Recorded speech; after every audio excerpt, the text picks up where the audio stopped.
Welcome to Never Again Is Now, a podcast about anti-Semitism. I'm Phyllis Zimbler Miller, co-founder of the free nonfiction Holocaust theater project, thinedgeofthewedge.com. I grew up in a small town in the Midwest in the US, where my grandparents had come to the United States at the turn of their last century from Latvia and Russia. But in 1970, only 25 years after the end of World War II, my US Army officer husband and I found ourselves stationed in Munich, Germany, something that had an impact on the rest of our lives. This podcast is in partnership with Evelyn Marcus, a Dutch Jew and the daughter of Holocaust survivors. She is featured in the documentary Never Again Is Now. A psychologist, she immigrated to the US in 2006 because of the rising anti-Semitism in Europe.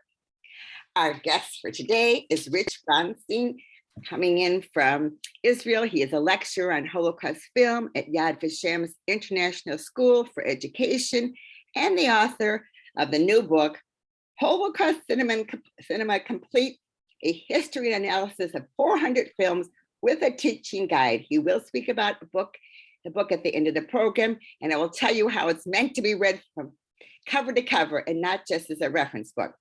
But now we're going to talk about movies. But first, a note from our sponsor. No, I'm just teasing. Rich's book is about feature film, which he calls narrative film. And the book does not include documentary films about the Holocaust, just so we're all on the same page. Okay, Rich, are you the son or grandson of Holocaust survivors? Or did you grow up in the US the way I did, in a community where our grandparents came to get away from the Tsar? Half of my family, well, my grandmother, my father's mother, came from the Ukraine, from Dnipropetrovsk, yeah, she was not fond of the Tsar, and she told all kinds of stories about escaping through Latvia and through on her way to where she eventually settled in Portland, Oregon, where I grew up. My grandfather's family came from Romania, and I don't know a lot about that. On my mother's side, my great-grandfather was the son of a rabbi from Strasbourg, and he settled in the Black Hills of Dakota, and he was in Deadwood, and he was one of the Jewish pioneers of Deadwood. And there's a TV show called Deadwood, and his business partner, Saul Starr, was a regular character on there, and there's still buildings to this day in Deadwood with my great-grandfather's name, Ben Bear, on it. And I have Ben Bear's clock from his bank. Some of it was, but no, I have no family from the Holocaust. And I think it's an interesting question, because most people ask me if my interest in the Holocaust is a personal interest. And it really isn't. It presupposes almost that you need a personal interest to study the Holocaust or to study anti-Semitism. No, I don't think you do. I think it's just a regular subject for everybody. So no, I don't have survivors in my. We escaped long before. But I agree with you that it should be a subject for everyone. But now that we've talked about how you came to, that you didn't come to a personal aspect, but from let's say a universal aspect, can you share your journey from watching your first Holocaust films, if you can even remember when that was, to seeing over 400 such films? Sure. The first Holocaust film I saw was really the first Holocaust film that was ever shown on American television, which was the miniseries QB7, the first miniseries ever. It was based on a Leon Uris novel, QB7, and a much younger Anthony Hopkins played a Nazi in it, and it was fascinating. It also started a bit of an affair that I had in my mind. I loved the Leon Uris books, Exodus and Mila 18. And then he came to Portland once and spoke, and he was really rude to a college girl who asked him a question. And I thought, you know what, you can be a really great writer and still be a jerk. And I really wanted never to lose that memory of how important it was not to be a jerk when people asked questions, even if they were questions that anybody could have known the answer to. So, but it was really that. And then, Wait, can I ask you? I don't remember that. Was it before the series Holocaust? oh yeah, yeah, it was Can you give it? 74. So And then- Holocaust the miniseries was 78, and this was 74. okay, that's Uh, I didn't. Yeah, and it starred Ben Gazzara, Mhm. and and it was about Ben Gazzara was an American vet who um, suspected that Anthony Hopkins, who had been a doctor, was actually had done experiments on Jews and sued him. He was sued. Anthony Hopkins was sued for libel. No, Anthony Hopkins, the Nazi, sued Ben Gazzara for libel, Libel, that would make for sense. having called him a Nazi. And so they had the first. There was they created a concentration camp that they went to visit that was a facsimile of Auschwitz. It was called Jadwiga, and go to Poland during the Cold War. It was really fascinating. And then when I was 16, I actually read the book, QB7, and I do remember being younger than that, and there was a Holocaust exhibit that came through Portland. It was before third grade, and I remember going to that. It had to be before third grade because the current Jewish Community Center was I was in third grade when we moved into it, and this was at the older one in Portland. So the Holocaust was in my life, and then when I was in college, I taught at a Sunday school in Portland. I taught Holocaust studies there. And there was a brand new organization in Portland called the Oregon Holocaust Resource Center, which was now it's part of the Oregon Jewish Museum. But then it was the precursor to all of that. And they asked me to be on the board of directors when I was like 23. And certainly I was the youngest person, I mean, by a generation. But the people who were there, one of them was a family friend, and that one of the founders of it. And so I remember being part of the group that organized a huge event for the showing of Shoah, a 2-day event in Portland. I think I was in '85. So it was. I've been involved. But then when did you start really watching a lot of movies? Okay, so Fast forward. So after I moved, I had a company in Los Angeles. I sold at the end of Nightline. If you wanted a transcript, they say for a transcript of this show, that was my company. Wow. And at the end of Oprah and at the end of NPR, it was called the Transcription Company of Burbank. And I built it from a 1-bedroom apartment till I had 100 employees in a building, and we did the transcripts for every TV show and studio, and then I sold it in 2003 and made Aliyah. And I had a cousin who came, who was on the Young Judea year course, and she came for a meal, and I asked her what classes she was taking. She said she was taking a Jewish film class, and I asked her what the film was, and she said Private Benjamin. And I said, that's not a Jewish movie. There's a Jewish character in it, but that's not a Jewish movie. So Holding on, if anyone wants to know, go ahead. I happen to have known, just by coincidence, the new education director at that program. And I told him, I'll teach a course about Holocaust films for free. And so he said, okay. So then I started to figure this whole thing out and created the categories and started to watch the films and taught there for almost a decade. And while I was teaching there, My methods of teaching and the categories that I use for the films came to the attention of the people at the International School of Education at Yad Vashem.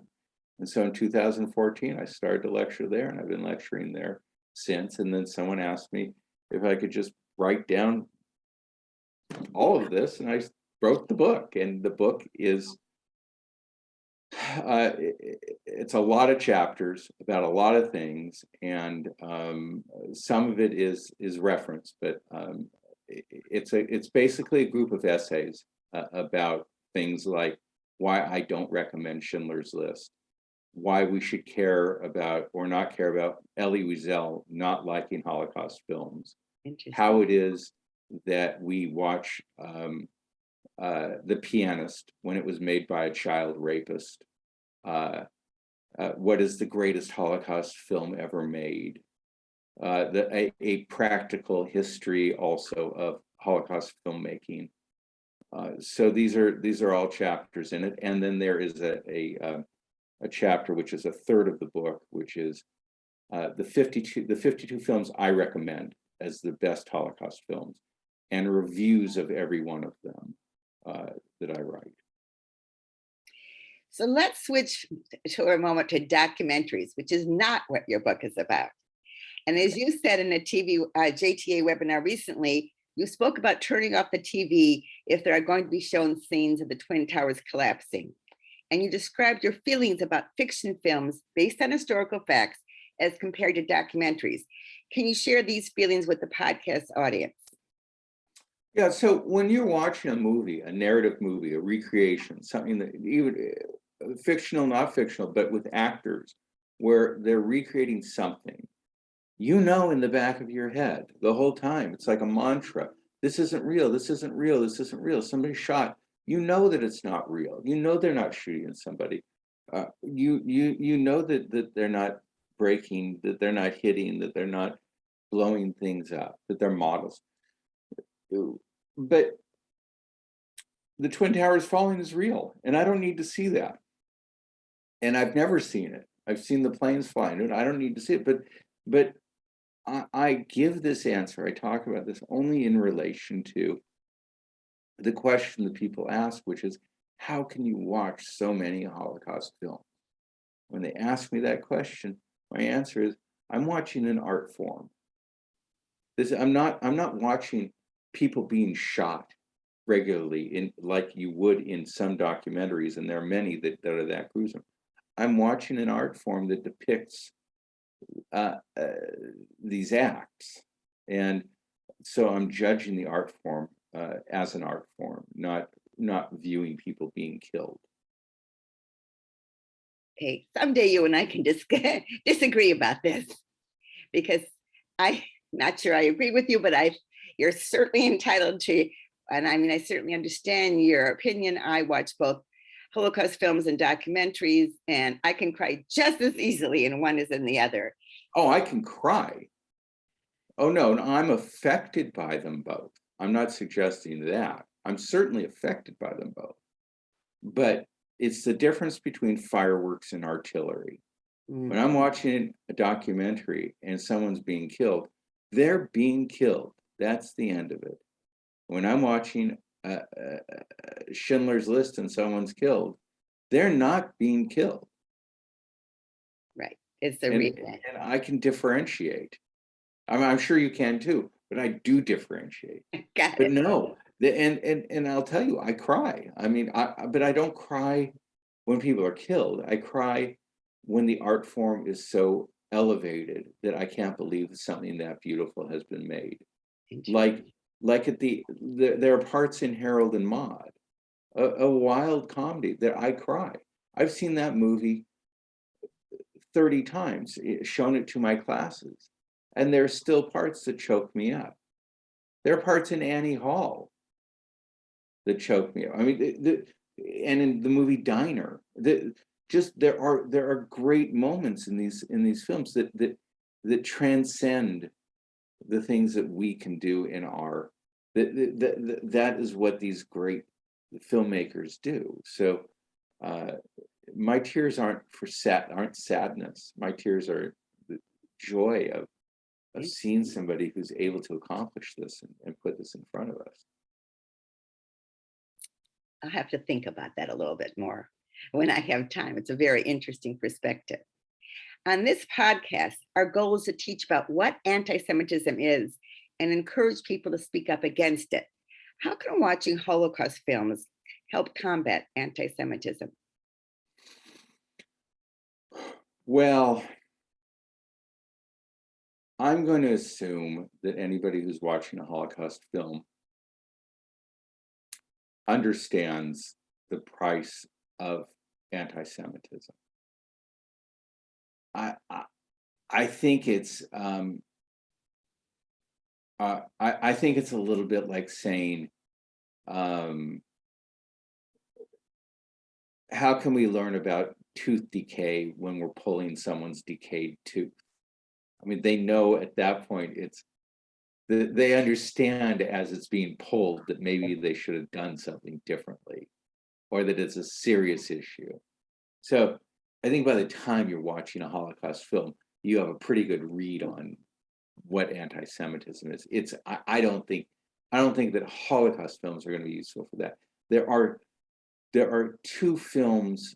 There are some films I think that help us understand the precursors to anti-Semitism. Cabaret, I think, is very good at that. There's especially a moment where there's a song, "Tomorrow Belongs to Me." And again, I do cry when I see that because it is so phenomenally made. Just, you can go onto YouTube and type in "Tomorrow Belongs to Me" from Cabaret, and you see these people in a German town drinking beer, and a boy starts to sing this song, and you don't realize until a verse in that he's singing to Hitler, and that he's singing to the unity of the Germans in this. And the fullness of their devotion, and that Bob Fosse was able to create this in this way, is so amazing. Another film, which isn't a Holocaust film, is called American History X. Edward Norton film where he plays a neo-Nazi. And another one that is listed in my book, tangential is a Holocaust film, is called The Wave. And it's interesting because one of the people who has come to my who has been in my seminars twice in Jerusalem is from Seattle. I was in the actual class, The Wave, and we're in touch. But the story of The Wave and the class that he was in, the actual class, was that they were studying, his class was in the 1970s. His high school class was studying fascism and the Holocaust. And the teacher didn't think that they were quite getting the whole idea of how it was that you could have latched onto this kind of authoritarian ideology. And so he created within the classroom environment the same sort of fascism and ideology and all for one, and to the point where these people, these students in his high school class, real high school class, thought that they were actually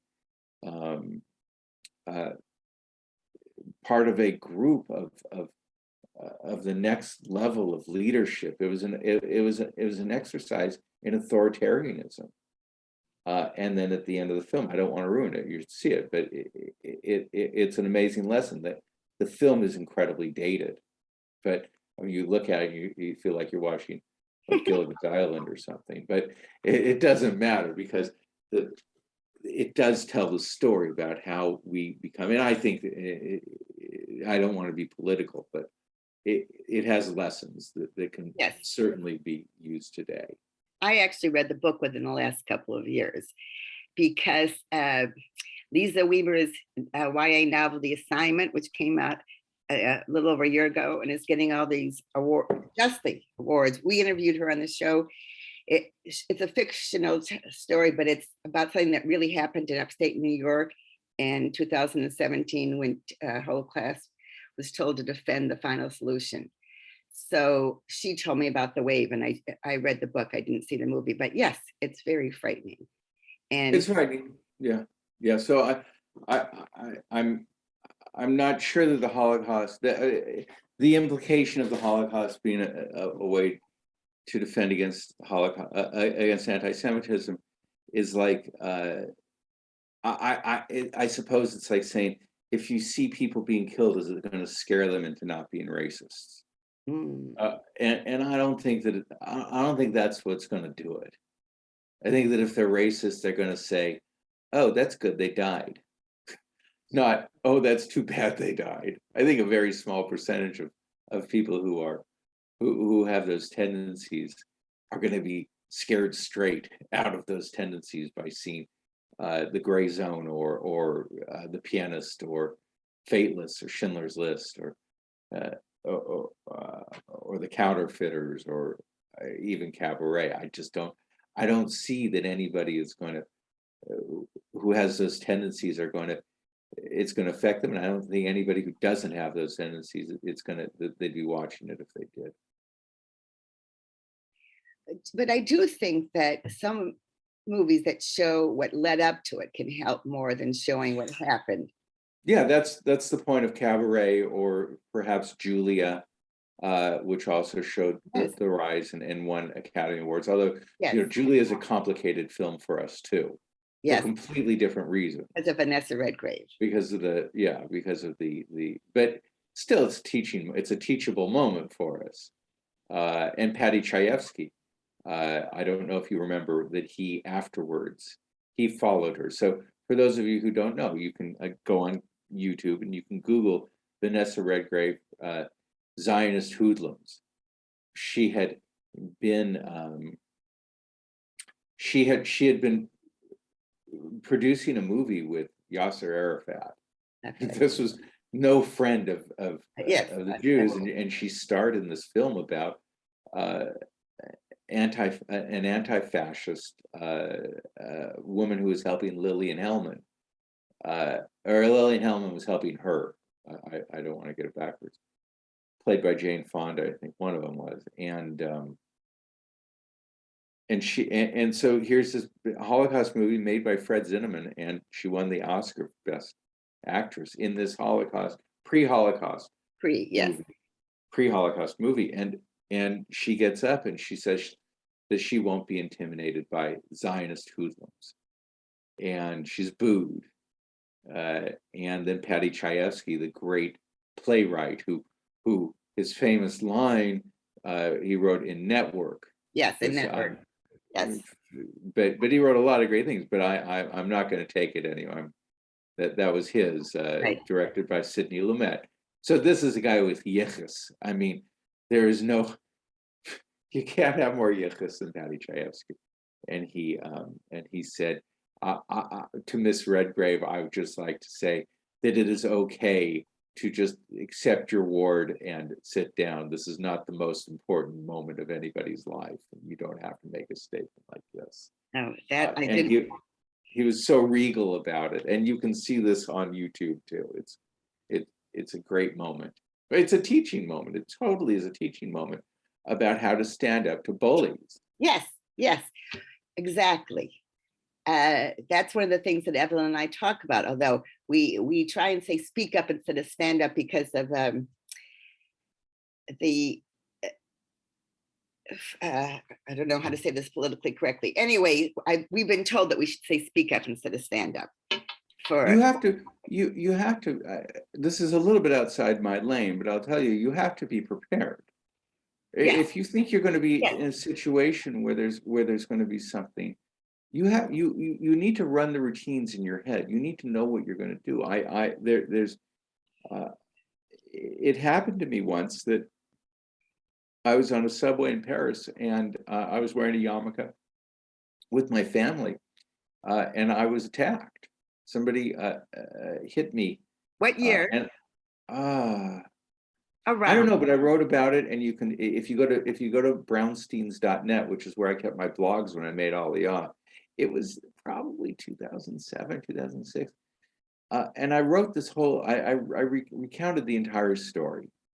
But I was thinking the entire time when I knew he was going to do this, like he's yelling about George Bush the whole time, and he's yelling about you dirty Americans and you dirty Jews and you dirty this and you dirty that, and he starts to yell at me, and then he's talking about Ariel Sharon, and it's, you know, getting closer, and I have two little kids on either side of me, and I'm thinking in my head, what am I going to do? How am I going to do this?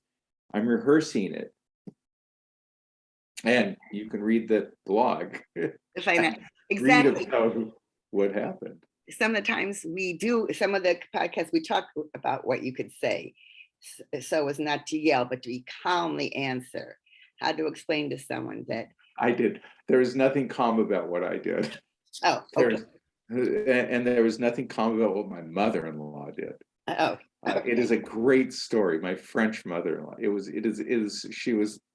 She had so much courage. I mean, it was such a great moment. So if you want to, the story was published on H.com. It was around it. well, if you can give us if you will give me the direct link, then I will put it on, not now, but afterwards. I will put it on the YouTube page when this podcast goes live. I think that would be good. Sure. Okay. So, in fact, are there any examples of films you can think of that where people speak up, not even against anti-Semitism, just really good examples? Well, yeah, but that doesn't mean that it's a film I would recommend. So, okay. but there was this incredibly bad, really annoying, horribly bad film made by a division of Disney. The film was called Swing Kids. And okay, it takes place in the 1930s in Berlin, right? Right. And these kids think that they're going to fight fascism with swing dancing, with American swing dancing. And they're and the battle cry for them is they go swing Heil. That's their big moment of sedition is yelling that out. But they do fight back. I mean, the whole thing is about fighting back. And another one, which is a little bit less obnoxious, is there's one called School Ties, where Brandon Fraser stars in that, about a boy who goes off to boarding school who's Jewish, and they don't know he's Jewish, and he hides it. Not for the whole movie, doesn't hide it the whole time, but and you'd recognize the actors, and of course, obviously, Gentleman's Agreement. Yes. But Gentleman's Agreement is actually, if you go back and you watch that, and this is a really good example of, We need to tell people it's a classic film. It must be. yeah, made in the 1940s to combat anti-Semitism. Gregory Peck. Famous film, and the idea of it was certainly, I mean, they had, they were trying to do the right thing, but the idea was if you're, as long as you don't present too much as a Jew, like being Jewish is okay. Being an outlandishly, obviously Jewishly Jewish Jew is a bit of a problem. So, but any anti-Semitism is bad. But it's just the way that we read it now. If you watch the film and you think about what they're actually saying, it's not just against anti-Semitism. It's also against the flamboyancy of a New York Jew. Interesting.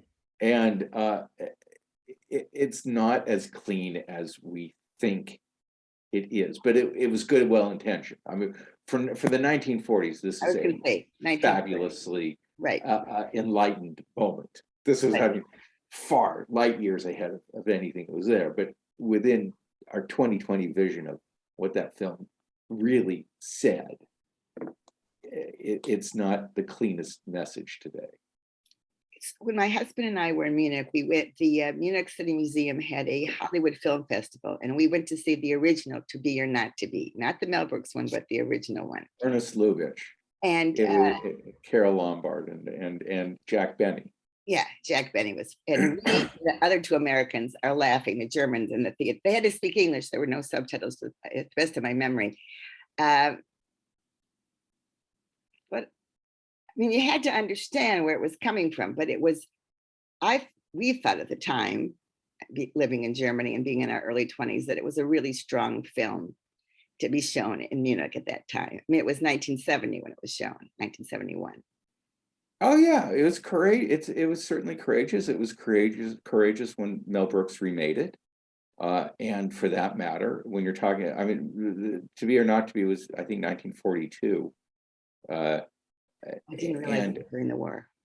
Yeah, and then The Great Dictator was the year before, which again has problems. The ending of this film. This was Charlie Chaplin's first talking film. He played a Jew in it, and he played Hitler in it, and very well intentioned. Many people thought he was a Jew because he made the film. Didn't know that. But he, again, from an artistic standpoint, it has problems. From the intention standpoint, it was groundbreaking, earth-shattering, beyond any imagination of courage. Just the most courageous thing, because the two most famous people in the entire world on the planet were Adolf Hitler and Charlie Chaplin, and Chaplin took him on, and beat the crap out of him in this film. I didn't realize at the time, Charlie, how important Charlie Chaplin was in the world at the time that he made the movie. Charlie Chaplin, well, you can see watch the Robert Downey Jr. Film, Chaplin, but Charlie Chaplin wasn't just this little actor. He was a producer. He was the founder of one of the great studios. He was just phenomenally huge.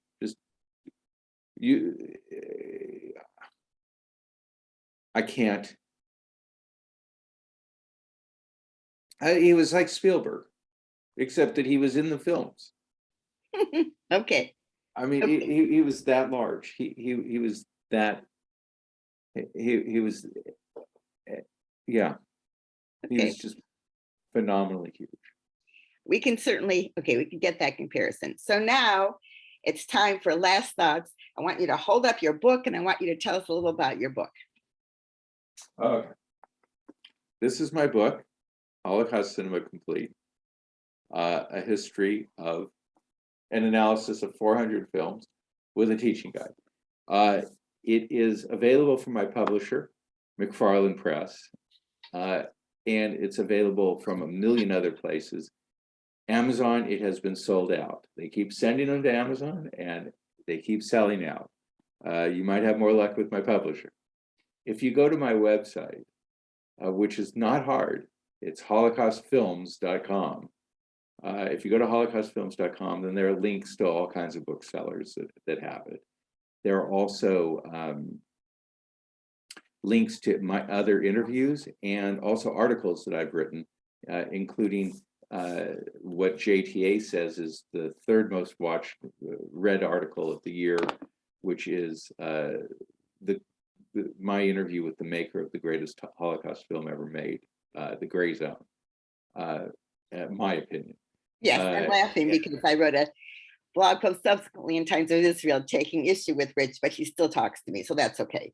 It was so respectful. Everybody was so respectful. It was you were so sweet about it, and of course, I mean, I believe in. I certainly I'm happy to. I was happy to read what you wrote. It wasn't personal. It was. No, it wasn't. I learned so much when people disagree with me, and I have changed my opinion.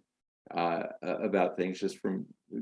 Of course, you have to have intellectual integrity when you're involved in scholarship. So the book it's divided. It's 9 chapters, and I went through it a little bit with you. But the first chapter is about what is a Holocaust film. How do I create the list? What is not a Holocaust film? The second one is the stats and eras. So how many films were made during these periods? What are the eras that I consider to be eras of Holocaust filmmaking? And then the third chapter is about surprising trends. So the idea of fiction versus nonfiction, the trends in those in filmmaking, non-American Holocaust film production. So I go by country and talk about whose films are good and whose are bad. Spoiler alert. There is one country on the planet that has never made a good Holocaust film and has made many horrible, the worst, by far the worst Holocaust films ever. Oh, do tell the audience. Would you like to guess? I can give you a hint.